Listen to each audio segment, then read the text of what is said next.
सो 11th जो plan था, 5 year plan था, उसके तहत जो गवर्नमेंट था उसने अनाउंस किया regarding the formulation of the national competitiveness programme in 2005। सो ऑब्जेक्टिव क्या था इसका कि जो सपोर्ट प्रोवाइड करनी है to the small medium enterprises ताकि वो ज्यादा कॉम्पिटिटिव हो एंड फर्दर जो उनके ऊपर कॉम्पिटिटिव प्रेशर आ रहा है, यानी कि जो लिबरलाइजेशन की गई है या फिर जो मॉडर्नाइजेशन की गई टैरिफ रेट्स की, उसके कारण जो उनके ऊपर कंपटीशन का प्रेशर जो उनके ऊपर आ रहा है वो उनके साथ डील कर पाए। तो मेन प्रोग्राम का यहां पर इंफेसिस था कि किस तरह से particularly small and medium enterprises में जो मैन्युफैक्चरिंग सेक्टर है उसको रिवाइव किया जा सके एंड फर्दर उन्हें किस तरह से स्ट्रेंथन किया जाए उनके ऑपरेशंस को ताकि जो उनकी कंपिटिटिवनेस है वो इंक्रीज हो सके।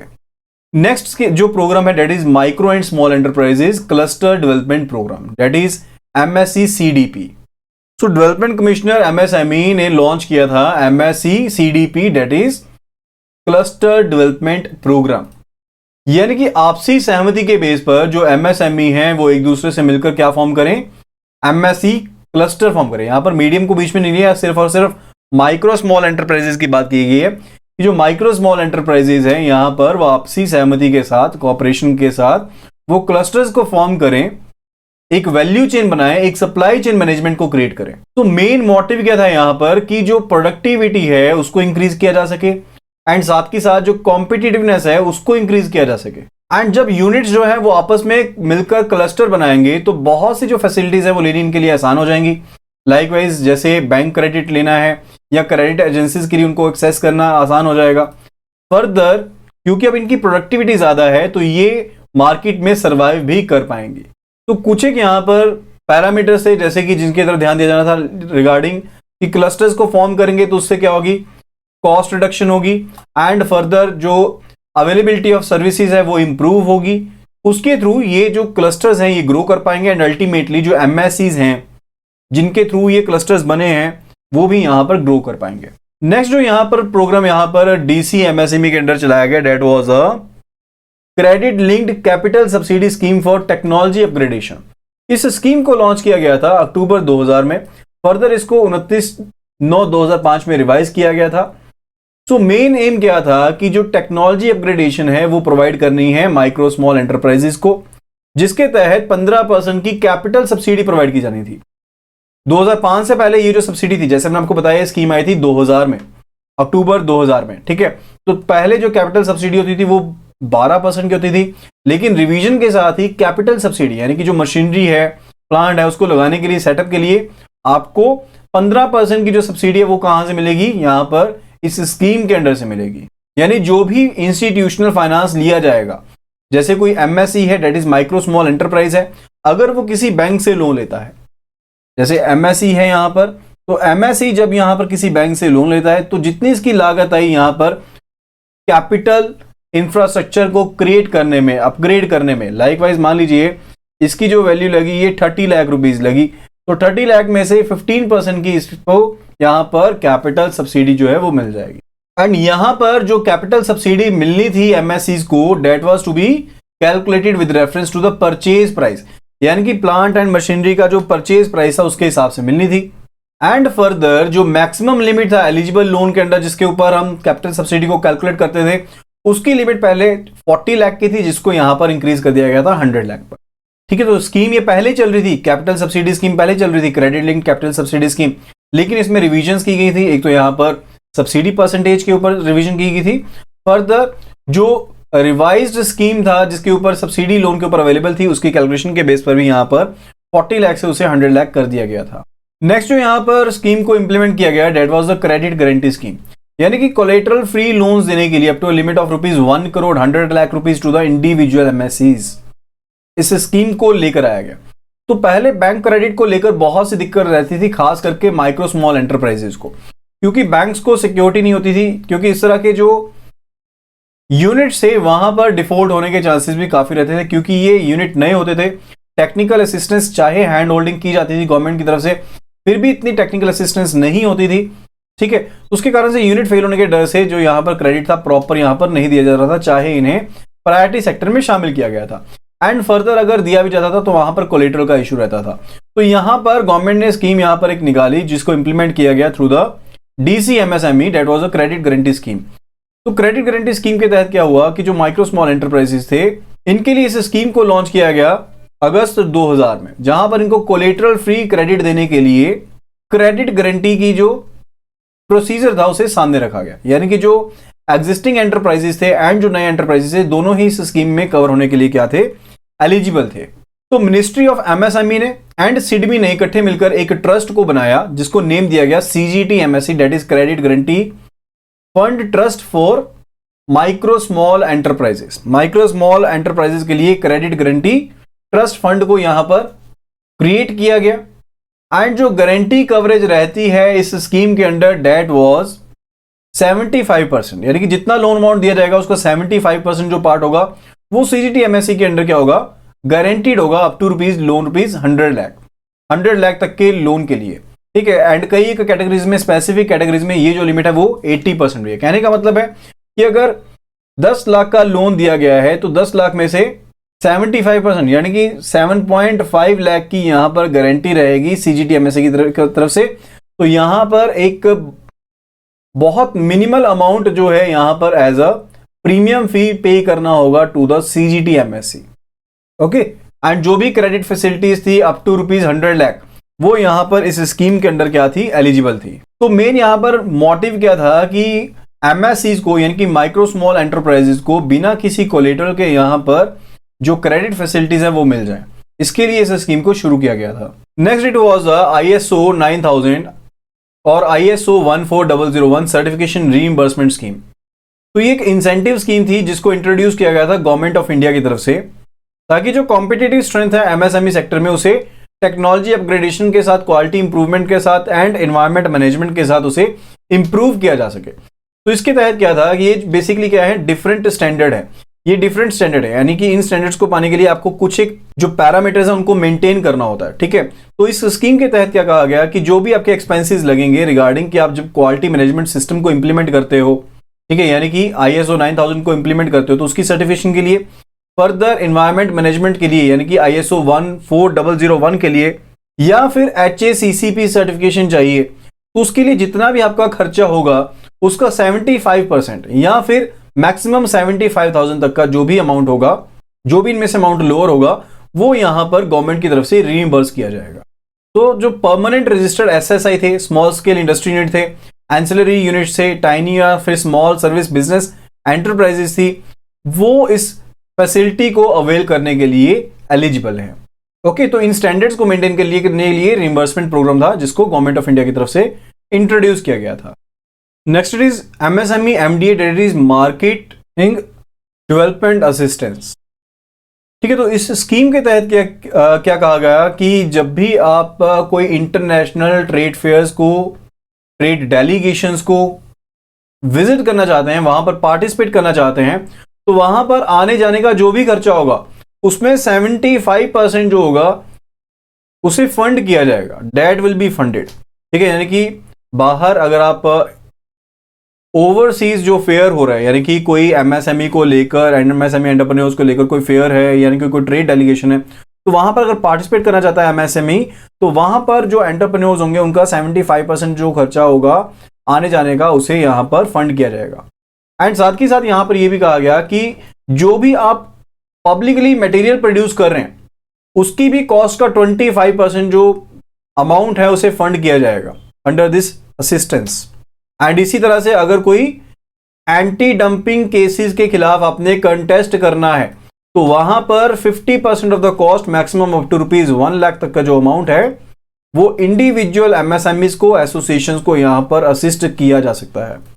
तो 3 चीजें यहां पर डिफरेंट पड़ी। एक तो है कि जहां पर इंटरनेशनल ओवरसीज फेयर्स हैं, ट्रेड है, वहां पर 75% जो आने जाने का खर्चा है यानी कि एयर फेयर का। एंड फर्दर अगर कोई पब्लिकली मटेरियल को प्रोड्यूस किया जा रहा है तो वहां पर 25% of cost, maximum up to rupees 2 lakh.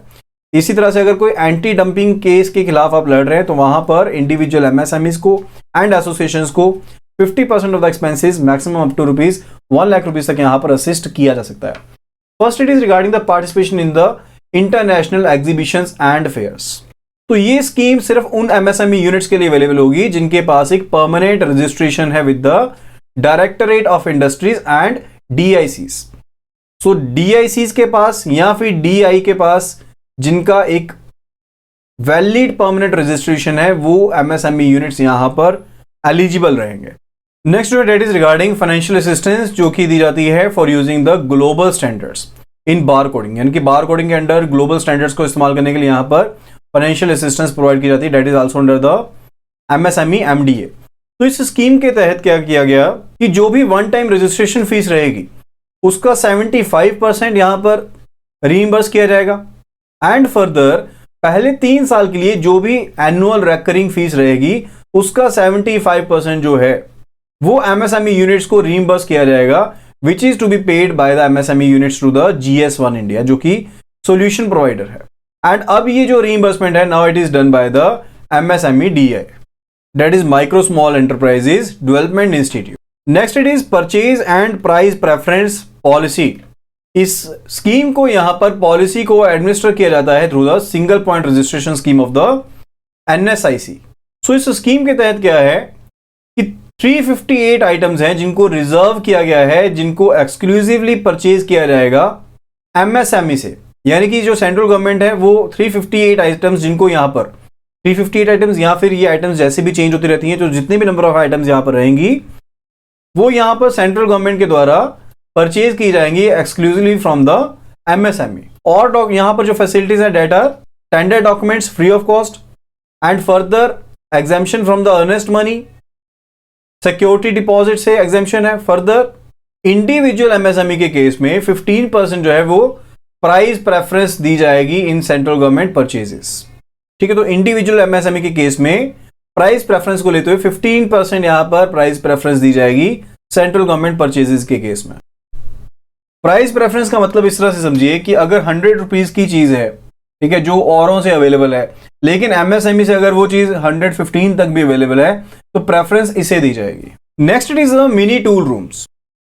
तो इस स्कीम के अंडर जो सेंट्रल गवर्नमेंट है वो फाइनेंशियल असिस्टेंस प्रोवाइड करती है स्टेट गवर्नमेंट्स को in the form of one time grant, यानी कि एक समय पर ग्रांट जो है वो प्रोवाइड कर दी जाती है, यानी कि जितनी भी कॉस्ट लगी मशीनरी की, इक्विपमेंट की, उसका 90% या फिर 9 करोड़ तक, विच एवर इज लेस। यानी कि जब मिनी टूल रूम को सेटअप किया जाता है तो उसके केस में जितनी कॉस्ट लगी मशीनरी के ऊपर, इक्विपमेंट के ऊपर, उसका 90% या मैक्सिमम 9 करोड़ तक, जो भी अमाउंट इसमें से कम होगा उस अमाउंट को यहां पर वन टाइम ग्रांट की फॉर्म में प्रोवाइड किया जाता है यहां पर सेंट्रल गवर्नमेंट की तरफ से स्टेट गवर्नमेंट्स को। और फर्दर एक तो हो गया सेटअप के रिगार्डिंग, सेकंड हो गया उसके बाद कि अगर इन एग्जिस्टिंग टूल रूम्स को अपग्रेड किया जाना है, मॉडर्नाइज किया जाना है, तो उसके केस में जो असिस्टेंस है that is restricted to 75% of the cost. तो 75% जो भी कॉस्ट रहेगी मशीनरी की, इक्विपमेंट की, उसके ऊपर रिस्ट्रिक्ट किया गया है। फर्दर 7.5 करोड़ जो है वो मैक्सिमम हो सकता है। इन दोनों में से जो भी वैल्यू कम होगी उतना अमाउंट यहां पर ग्रांट की फॉर्म में सेंट्रल गवर्नमेंट की तरफ से स्टेट गवर्नमेंट्स को दिया जाएगा। एंड फर्दर जो बैलेंस अमाउंट रहेगा, यानी कि 90% हो गया नए यूनिट, नए मिनी टूल रूम की सेटअप के केस में, एंड अगर मॉडर्नाइजेशन करनी है, अपग्रेडेशन करनी है, तो उसके केस में 25% पार्ट हो गया। तो जो बैलेंस अमाउंट होगा that is to be met by the state government. So इस स्कीम का मेन ऑब्जेक्टिव ये है कि जो भी ग्रोइंग डिमांड है टूल्स की, डाइस की, MSMEs के लिए कंट्री में, उनको पर्टिकुलरली मीटअप किया जा सके। Next it is assistance to entrepreneurship development institutes. So financial assistance जो है यहां पर सेंट्रल गवर्नमेंट की तरफ से थ्रू द DC MSME, ये जितनी भी स्कीम्स हम पढ़ रहे हैं ना, इन सभी स्कीम्स को इंप्लीमेंट किया जाता है किसके थ्रू? DC MSME के थ्रू, या फिर MSME जो DO हम कह रहे हैं उनके थ्रू। ठीक है, तो DC MSME के थ्रू इनको इंप्लीमेंट किया जाता है। यहां पर फाइनेंशियल असिस्टेंस जो है सेंट्रल गवर्नमेंट के द्वारा प्रोवाइड की जाती है ताकि जो ट्रेनिंग इंफ्रास्ट्रक्चर्स है EDIS का, that is entrepreneurship development institutes का, तो EDIs का जो यहां पर ट्रेनिंग इंफ्रास्ट्रक्चर है उसे यहां पर और मजबूत बनाया जा सके। तो इसके रिगार्डिंग 50% जो भी कॉस्ट रहती है EDIs को इस्टेब्लिश करने में, तो उसके रिगार्डिंग 50% ऑफ द कॉस्ट जो है वो, या फिर 100 lakh rupees, which ever is less, यहां पर असिस्ट की जाती है सेंट्रल गवर्नमेंट के द्वारा through the DC MSME। And further ये जो प्रपोजल रहता है regarding the entrepreneurship development institute का, that has to be submitted to the DC MSME through state government duly recommended for consideration. यानी कि ईडीआई के सेटअप का जो प्रपोजल होगा वो ईडीआई के सेटअप का प्रपोजल पहले डीसी एमएसएमई के पास आएगा, डीसी एमएसएमई के थ्रू वो स्टेट गवर्नमेंट के पास जाएगा एंड स्टेट गवर्नमेंट उसे ड्यूली रिकमेंड करते हुए फर्दर रिकमेंडेशन के लिए, कंसिडरेशन के लिए भेजेगी। Next it is scheme of micro finance program, scheme for micro finance program. तो सेल्फ एम्प्लॉयमेंट अपॉर्चुनिटीज को क्रिएट करना एक बहुत ही बेहतर तरीका है जिससे आप गरीबी से निपटना चाहते हैं, साथ के साथ जो अनएम्प्लॉयमेंट की प्रॉब्लम है ना उनको हम सॉल्व कर सकते हैं। तो बहुत से ऐसी जनसंख्या है, ये मतलब जो डाटा है डेट में change due to the different censuses and surveys. तो बहुत से जो लोग हैं that are below the poverty line in the country. तो इसके लिए जो सिडबी है उसका एक प्रोग्राम अंडर ऑपरेशन है। इस प्रोग्राम के तहत जो एनजीओज हैं, जो एमएफआईज हैं, माइक्रो फाइनेंस इंस्टीट्यूट्स हैं, उन्हें एक इक्विटी सपोर्ट यहां पर प्रोवाइड की जाएगी up to the extent of 2.5% of the loan amount. यानी कि जितना उन्होंने लोन अमाउंट दे रखा है वहां पर उन्हें 2.5% ऑफ द यहां पर लोन अमाउंट के एक्सटेंट पर सपोर्ट प्रोवाइड की जाएगी, इक्विटी सपोर्ट प्रोवाइड की जाएगी जो उन्हें डिफिकल्ट लगती है मैनेज करने की because of their week financial conditions. उनकी वीक फाइनेंशियल कंडीशंस की वजह से जो उन्हें डिफिकल्ट लगती है, तो उसके केस में 2.5% ऑफ द लोन अमाउंट जो है वो उन्हें इक्विटी सपोर्ट जो है वो प्रोवाइड की जाएगी। तो इसके लिए जो सेंट्रल गवर्नमेंट है वो एक पोर्टफोलियो रिस्क फंड प्रोवाइड करेगी, डेट इज पीआरएफ। क्योंकि पूरा का पूरा पोर्टफोलियो हो गया ना, जब हम एमएफआई के यहाँ पर एनजीओ के लोन की बात करें, क्रेडिट की बात करें, तो वो क्या रहेगा यहाँ पर पोर्टफोलियो बन गया। ठीक है, तो उसके लिए सेंट्रल गवर्नमेंट जो है वो एक पोर्टफोलियो रिस्क फंड को तैयार करेगी for the micro finance programs to SIDBI. And PRF जो है इसका इस्तेमाल किया जाएगा फॉर द सिक्योरिटी डिपॉजिट। यानी कि इस रिस्क फंड में जो भी लोन किए जा रहे हैं एनजीओ के द्वारा, एमएफआईज के द्वारा, तो उसके केस में एक उन्हें सिक्योरिटी डिपॉजिट जो है वो यहां पर जमा करवाना पड़ेगा ताकि जो भी इंटरेस्ट लॉस की जो भी कॉस्ट है उसको मीटअप किया जा सके। तो सिंपली यहां पर इस चीज को ध्यान में रखना है कि इस स्कीम के तहत जो एनजीओज हैं, एमएफआईज हैं, उन्हें 2.5% ऑफ द जो इक्विटी सपोर्ट है वो यहां पर प्रोवाइड की जाएगी ताकि जो उनकी वीक फाइनेंशियल कंडीशन है उसकी वजह से उनके ऊपर लोन अमाउंट का लॉस हो सकता है ताकि उसे कवर किया जा सके।